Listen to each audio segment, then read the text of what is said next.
Baiklah, bismillahirrahmanirrahim. Assalamualaikum warahmatullahi wabarakatuh. Baiklah, di sini kami dari kelompok 6 akan menjelaskan terkait materi mengevaluasi dan merefleksi. Adapun anggota dari kelompok 6 itu sendiri yaitu Dea Ananda, Kartika, Praguan, Dian Ramadhani Padwika, saya sendiri, Nyimas Anissa Milenia, Yunisa Ayu Lestari, Erin Ismawati, Amelia, dan Nabira Nurul Fadilah. Pertama, kami akan menjelaskan terkait dengan pengertian evaluasi dan refleksi. Di sini akan saya sampaikan sendiri. Jadi, pengertian evaluasi dan refleksi menurut para ahli itu ada 3. Yang pertama, menurut Sattelbeam yang dikutip oleh Ari Kunto, Jabar, dan Abdul, tahun 2015 halaman 57 yang menyatakan bahwa evaluasi adalah proses penggambaran, pencarian, dan pemberian informasi yang sangat bermanfaat bagi pengambil keputusan dalam menentukan alternatif keputusan.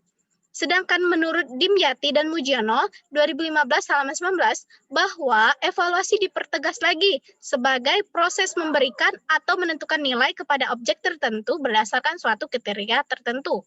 Dan yang terakhir, menurut Arifin dan Zainal 2015 halaman 45 mengatakan bahwa evaluasi adalah proses bukan suatu hasil atau produk.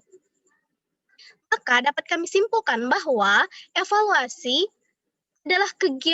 adalah proses yang sistematis, kegiatan yang terencana dan dilakukan secara berkesinambungan.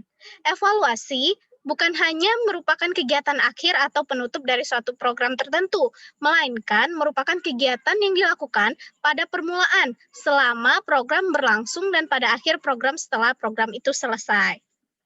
Sedangkan pengertian refleksi menurut para ahli, yaitu yang pertama menurut Woolfolk tahun 2019 yang menyatakan bahwa refleksi adalah suatu pemikiran secara mendalam di mana seseorang itu akan memikirkan atau merenungkan semua situasi yang telah dilalui untuk menganalisis apa yang telah dilakukan dan mengapa dilakukan sedemikian. Kemudian yang kedua, menurut Uno dan kawan-kawan tahun 2012 halaman 69, refleksi adalah kegiatan yang dilakukan untuk mengkaji ulang apa yang telah terjadi dan mempertimbangkan proses, permasalahan, isu, dan kekurangan yang ada atau yang belum tuntas dari strategi yang telah dilakukan. Sedangkan yang terakhir, definisi refleksi menurut Tahir 2011 mengatakan bahwa refleksi adalah suatu tindakan atau kegiatan untuk mengetahui serta memahami apa yang telah terjadi sebelumnya. Belum terjadi, dihasilkan apa yang belum dihasilkan, atau apa yang belum tuntas dari suatu upaya atau tindakan yang telah dilakukan.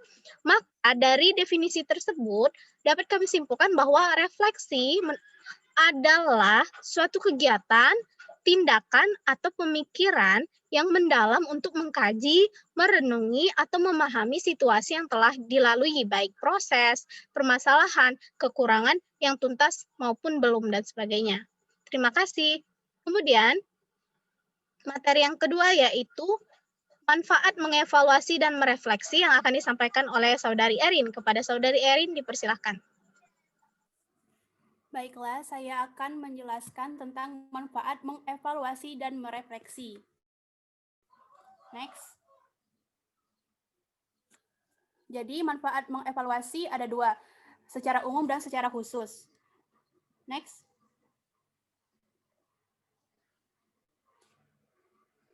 Manfaat mengevaluasi secara umum yang pertama untuk memahami sesuatu, baik siswa, motivasi, sarana dan prasarana, dan kondisi guru. Yang kedua, membuat keputusan, kelanjutan program penanganan masalah, dan lain-lain. Yang ketiga, untuk meningkatkan kualitas pembelajaran.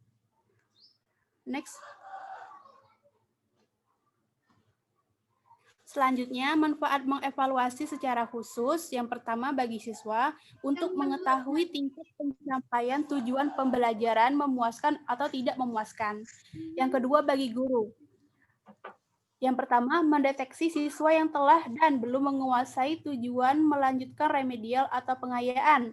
Yang kedua, ketetapan materi yang diberikan jenis, lingkup, tingkat, dan kesulitan. Yang ketiga, ketetapan metode yang digunakan. Kemudian bagi sekolah, yang pertama hasil belajar cermin kualitas sekolah. Yang kedua, membuat program sekolah. Yang ketiga, pemenuhan standar. Next.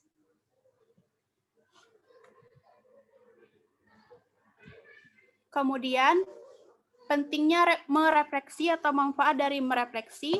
Dengan melakukan refleksi dalam menjalani profesinya, guru akan mendapatkan keuntungan. Beberapa di antaranya adalah yang pertama, dapat membantu mencapai pemahaman yang lebih baik tentang berbagai asumsi tentang mengajar dan pemahaman tentang pelaksanaannya. Yang kedua, dapat memperkaya pemahaman konsep tentang mengajar dan proses mengajar-mengajar. Proses belajar mengajar. Dan yang terakhir, menjadi dasar untuk self-evaluation yang merupakan komponen penting dalam pengembangan profesionalitas. Terima kasih, saya kembalikan kepada moderator.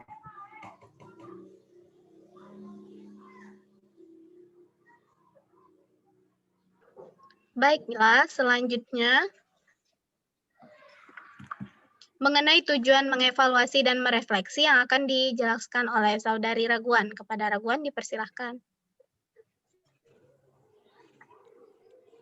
Baiklah, di sini saya akan menjelaskan mengenai tujuan mengevaluasi dan merefleksi.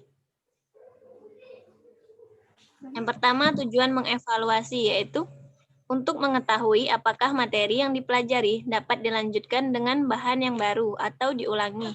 Kemudian, yang kedua, untuk mengetahui taraf efisiensi metode yang digunakan oleh pendidik. Yang ketiga, untuk mengetahui efektivitas proses pembelajaran yang dilaksanakan. Kemudian yang keempat, untuk mengetahui apakah komponen-komponen dalam proses pembelajaran sudah memberikan kontribusi positif bagi proses pembelajaran. Yang kelima, untuk mengetahui kesesuaian persepsi dan pemikiran peserta didik dalam mengikuti proses pembelajaran. Kemudian yang seterusnya, nomor 5 sampai 18 bisa teman-teman baca sendiri pada PPT kami. Kemudian tujuan merefleksi. Tujuan merefleksi dalam pembelajaran, kegiatan refleksi dapat dalam pembelajaran memiliki tujuan-tujuan, yaitu yang pertama, untuk mengetahui sejauh mana minat peserta didik mengikuti pembelajaran. Kemudian yang kedua, untuk mengetahui tingkat keberhasilan strategi, model, metode, pendekatan, dan teknik pembelajaran yang diterapkan oleh guru. Kemudian yang ketiga, untuk mengetahui keinginan dan kebutuhan peserta didik. Kemudian yang terakhir, untuk mengidentifikasi kekurangan atau kelemahan guru dalam penyajian materi dan penguasa. Selanjutnya saya kembalikan kepada moderator. Baiklah, terima kasih kepada Saudari Raguan. Selanjutnya mengenai materi macam-macam teknik evaluasi dan refleksi akan dijelaskan oleh Saudari Nabila. Kepada Nabila dipersilahkan. Baiklah, di sini saya akan menjelaskan tujuan dari di sini saya akan menjelaskan macam-macam teknik refleksi. Yang pertama itu refleksi melalui video pembelajaran, di mana video pembelajaran ini guru dapat mengamati proses pembelajaran yang telah dilaksanakan, baik tentang cara guru bagaimana siswa menerima materi pembelajaran dari guru tersebut. Yang kedua itu refleksi melalui catatan harian, di mana dapat dijadikan sebagai panduan guru untuk melakukan refleksi. Yang ketiga, refleksi melalui jurnal pembelajaran. Jurnal pembelajaran dapat dijadikan sebagai sarana refleksi, di mana jurnal tersebut mampu memuat catatan, perenungan, dan analisis guru tentang proses belajar sehari-hari di kelas. Yang keempat, itu refleksi melalui lisan. Guru dapat mengajukan pertanyaan kepada siswa dengan meminta pendapat tentang cara mengajar, suasana pembelajaran, pemahaman pembelajaran, ataupun minat kritik. Yang kelima, refleksi melalui keterlibatan guru lain. Ada beberapa teknik. Yang pertama itu belajar jurnal, yang kedua belajar mita, yang ketiga belajar kontra. Baik, saya kembalikan ke moderator. Baiklah, terima kasih kepada Saudari Nabila. Macam-macam evaluasi sudah dijelaskan tadi. Lanjut ya. Ya. Selanjutnya itu macam-macam evaluasi.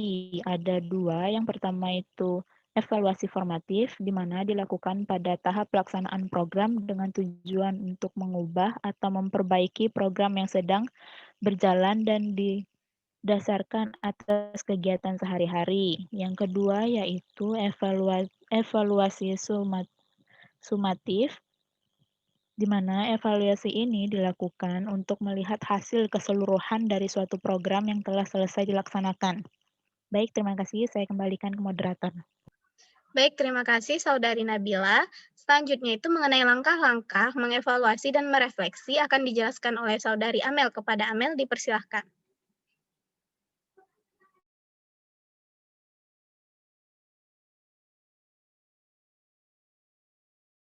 Maaf Saudari Amel, suaranya belum keluar. Baiklah, langkah-langkah mengevaluasi. Menurut Anas Sujiono yang dikutip oleh Sawaludin dan Sidik Muhammad 2020 halaman 14-15, evaluasi dapat dilaksanakan tepat pada waktu yang diharapkan dan hasilnya tepat guna dan tepat arah. Perlu mengikuti langkah-langkah sebagai berikut. Pertama yaitu menyusun rencana evaluasi hasil belajar. Yang kedua yaitu menghimpun data. Yang ketiga yaitu melakukan verifikasi data. Yang keempat, mengelola dan menganalisis data. Yang kelima, memberikan interpretasi dan menarik kesimpulan. Dan yang terakhir, yang keenam, yaitu tindak lanjut hasil evaluasi.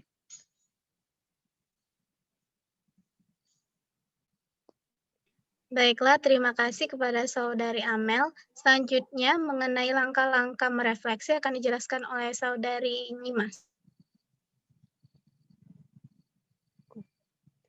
Selanjutnya yaitu langkah-langkah merefleksi.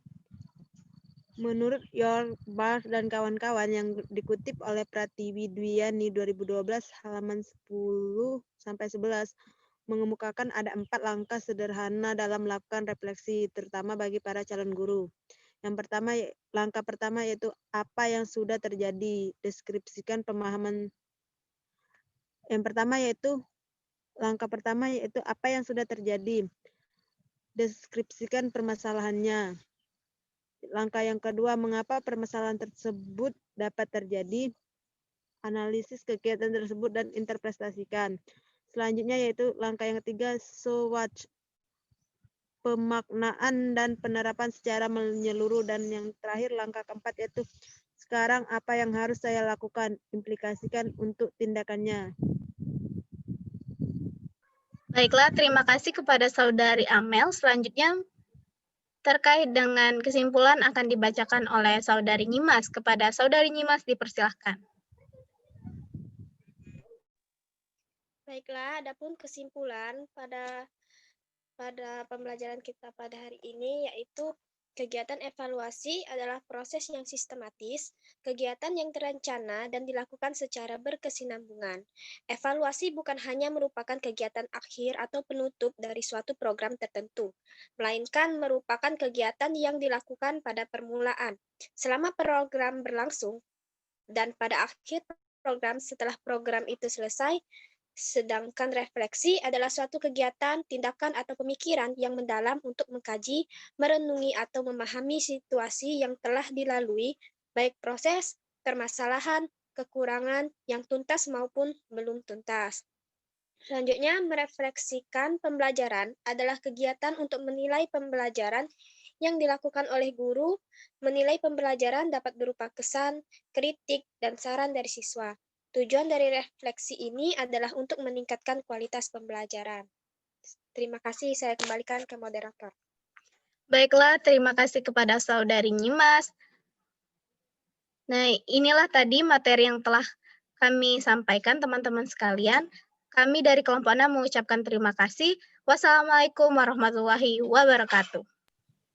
Waalaikumsalam warahmatullahi wabarakatuh.